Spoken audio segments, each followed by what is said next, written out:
বিরোধী দলীয় নেতার বক্তব্যের পর প্রধানমন্ত্রী আর বক্তব্য দিতে উঠেন না।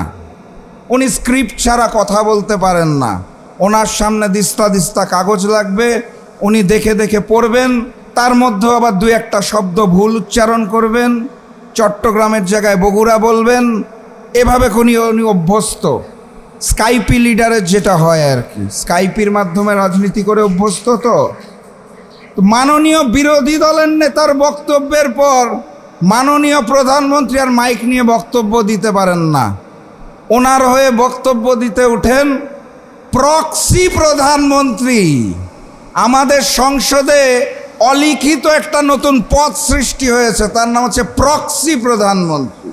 তারেক রহমান কথা বলতে পারেন না, ওনার হয়ে স্বরাষ্ট্রমন্ত্রী বক্তব্য রাখেন।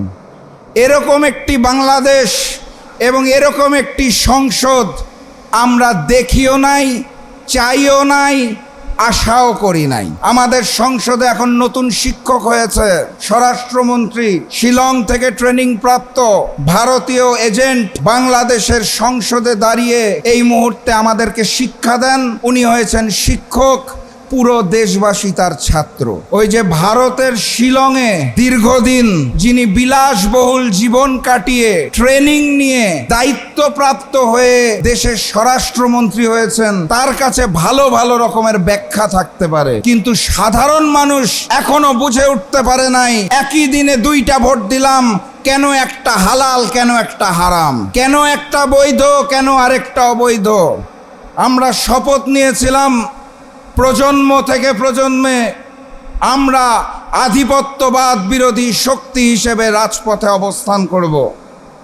ক্ষমতাটা গুরুত্বপূর্ণ নয়, সংসদে যাওয়াটা গুরুত্বপূর্ণ নয়। গুরুত্বপূর্ণ সেটাই যখন একটা দেশের মানুষকে উদ্বুদ্ধ করে দেশপ্রেমিক হিসেবে গঠন করা যায়। এই যে আমার সামনে বসে আছে প্রাক্তন সেনা সদস্য হাসিন ভাই, আমি দীর্ঘদিন ধরে ওনাকে ফলো করি। উনি তো এমপি হওয়ার জন্য মাইকের সামনে কথা বলেন না, উনি তো মন্ত্রী হওয়ার জন্য কথা বলেন না। ওনার মনের মধ্যে তো এই খায়েশ নাই যে আমাকে সংসদ ভবনে যেতে হবে। উনি কোন আদর্শে কথা বলেন? উনি যেই আদর্শটায় কথা বলেন সেই আদর্শের নাম দেশপ্রেম। ওনার সাথে আমরা জাকপার নেতাকর্মীদের খুব বেশি মিল পাই। এই কারণে দাওয়াত দেওয়ার সময় সর্বপ্রথম ফোনটা ওনাকে করেছিলাম। উনি মাইকের সামনে এসে বারবার কথা বলেন, বারবার স্মরণ করিয়ে দেন।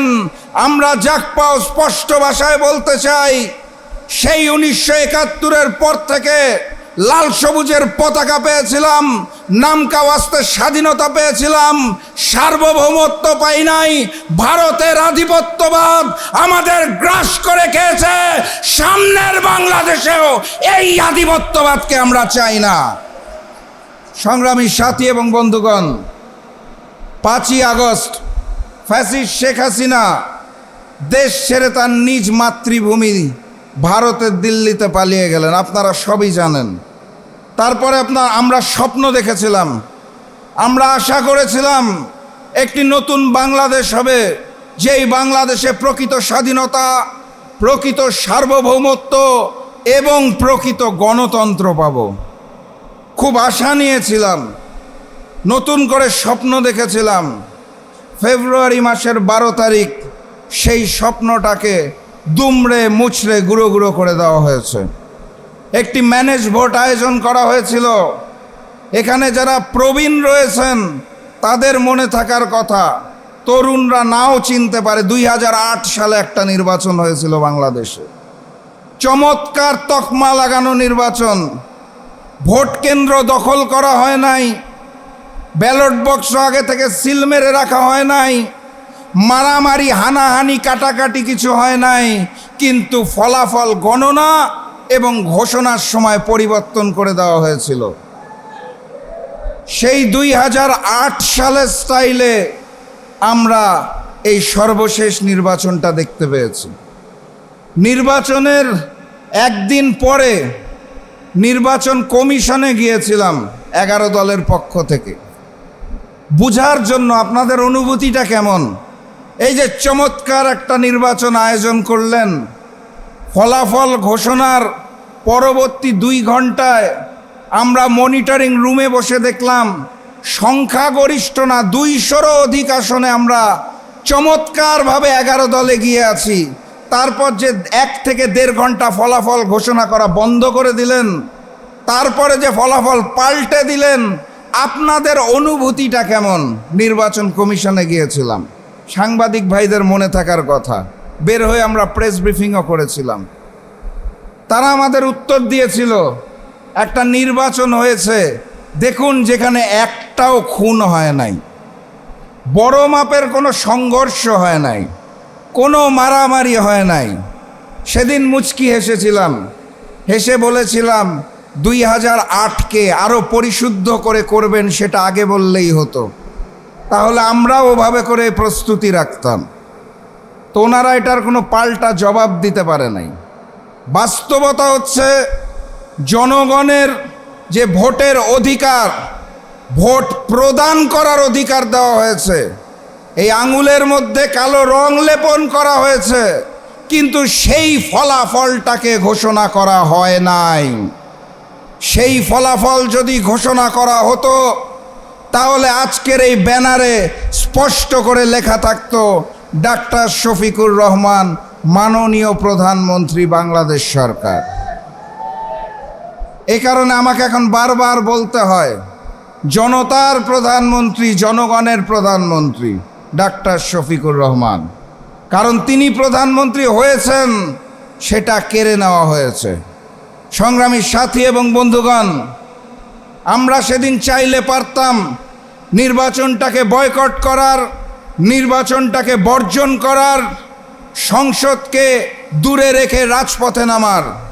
আমি বারবার আমার বক্তব্যে স্পষ্ট করার চেষ্টা করেছি, আবারও স্পষ্ট করে বলতে চাই, সেদিন আমরা নির্বাচনের ফলাফল মেনে নিয়েছিলাম, কারণ হচ্ছে সেদিন রাজপথে আন্দোলনে নামলে একটি জরুরি অবস্থা সৃষ্টি হতে পারত, একটা মহল সুযোগ নিতে পারত এবং সেই সুযোগে দেশে অস্থিরতা সৃষ্টি হতো। আমরা সেটা চাই নাই। আমরা নতুন বাংলাদেশ গড়ার জন্য, নতুন বাংলাদেশের সোনালী অধ্যায় গড়ার জন্য সেদিন সিদ্ধান্ত নিয়েছিলাম ডাক্তার শফিকুর রহমানের নেতৃত্বে যারা ফলাফলে যাদেরকে বিজয়ী দেখানো হয়েছে, প্রয়োজনে তারা সংসদে যাবে, আমরা বাকিরা রাজপথে থাকব, প্রস্তুতি নিয়ে থাকব। সেদিন আমাদের মধ্যে আলোচনা হয়েছিল কি নিয়ে প্রস্তুত হতে হবে। সবার চোখে চোখে, সবার মুখে মুখে 11 দলের নেতাদের মধ্যে একটি কথাই ঘুরছিল, আমরা গণভোট জাতীয় নির্বাচনের আগে চেয়েছিলাম, আমাদের সেই গণভোটের দাবি মেনে নেওয়া হয় নাই। জাতীয় নির্বাচনের দিনই গণভোট আয়োজন করেছিল অন্তর্বর্তী সরকার, কারণ সেই সময় থেকেই আমরা বুঝতে পেরেছিলাম যদি কোনো কারণে বাংলাদেশ জাতীয়তাবাদী দল বিএনপি ক্ষমতায় আসে, তারা জুলাইকে অস্বীকার করবে, তারা জুলাইকে বিক্রি করবে, তারা ভারতীয় আধিপত্যবাদের সামনে মাথা নত করবে। এই কারণে আমরা বারবার দাবি জানিয়েছিলাম গণভোট জাতীয় নির্বাচনের আগে হতে হবে, জনগণের রায় আগে দেওয়ার সুযোগ দিতে হবে, সকল আদেশ এবং অধ্যাদেশ এগুলোকে সুন্দর মতো বাস্তবায়নের কার্যক্রম শুরু করতে হবে, তারপর জাতীয় নির্বাচনটা দিতে হবে। সে সময় আমাদের দাবি মেনে নেওয়া হয় নাই, তার ফলাফল আজকে আমরা দেখতে পাচ্ছি। সংগ্রামী সাথী এবং বন্ধুগণ, জুলাই সনদ যখন লেখা হয়, ঐক্যমত্য কমিশনে বাংলাদেশের প্রত্যেকটা রাজনৈতিক দল দীর্ঘ 8 মাস আলোচনা করে সিদ্ধান্ত নেওয়ার পরেই জুলাই সনদ লিপিবদ্ধ করা হয়েছিল। জাতীয় সংসদের সামনে জুলাই সনদে যখন স্বাক্ষর করা হয়, তখন সবচেয়ে বড় হাসিটা যিনি দিয়েছিলেন, সকল দাঁত বের করে ছবি খুলে দেখবেন আমার কথা বিশ্বাস না হলে, তার নাম হচ্ছে সালাউদ্দিন সাহেব, বর্তমান স্বরাষ্ট্রমন্ত্রী। এবং বারবার তারা বক্তব্যের মাধ্যমে বলেছিল আমরা জুলাই সনদকে বাস্তবায়ন করব। কোনো আইন বাধা হয়ে দাঁড়াতে পারবে না, এটা ছিল বিএনপির নেতাদের স্টেটমেন্ট। ইতিহাস সাক্ষী, দেশের মানুষ সাক্ষী, সাংবাদিক ভাই বোনেরা সাক্ষী, সকল কিছু লিপিবদ্ধ আছে। পরবর্তীতে আদেশ হলো, কোনো আপত্তি নাই। পরবর্তীতে অধ্যাদেশ হলো, কোনো আপত্তি নাই। গণভোট জাতীয় নির্বাচনের দিন নির্ধারিত হলো, কোনো আপত্তি নাই।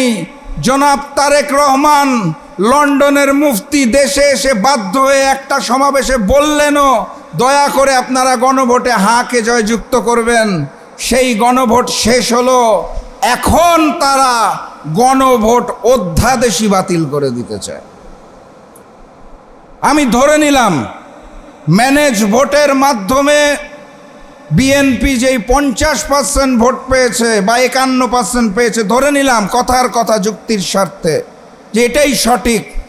যদি তাও সঠিক হয়ে থাকে, 50% ভোটের মালিক হয়ে 70% গণভোটের রায়কে আপনি অস্বীকার করেন, কোন দুঃসাহসে, কোন বেঈমানি করে, কোন মুনাফিকি করে বাংলার মানুষ মেনে নেবে না? সংগ্রামী সাথী এবং বন্ধুগণ, আপনারা শপথ গ্রহণের সেই দৃশ্যটা মনে থাকার কথা। ক্ষমতায় আরোহণ করেই ক্ষমতার জন্যে সংসদের সদস্য হিসেবে বিএনপির নেতারা সারিবদ্ধভাবে আনন্দের সাথে শপথ নিলেন। সংস্কার পরিষদ গঠনের শপথ নেওয়ার বেলায় তারা আর রাজি হলেন না। একই অন্তর্বর্তী সরকারের আওতায়, একই নির্বাচন কমিশনের আওতায় একই দিনে দুটো নির্বাচন হলো, একটি সংসদ গঠনের জন্য, একটি সংস্কার পরিষদ গঠনের জন্য। একই দিনে দুটো নির্বাচন হলে কিভাবে একটি হালাল হয় আর একটা হারাম হয়, এইটা আমার মতো মানুষের পক্ষে বোধগম্য হওয়া সম্ভব নয়।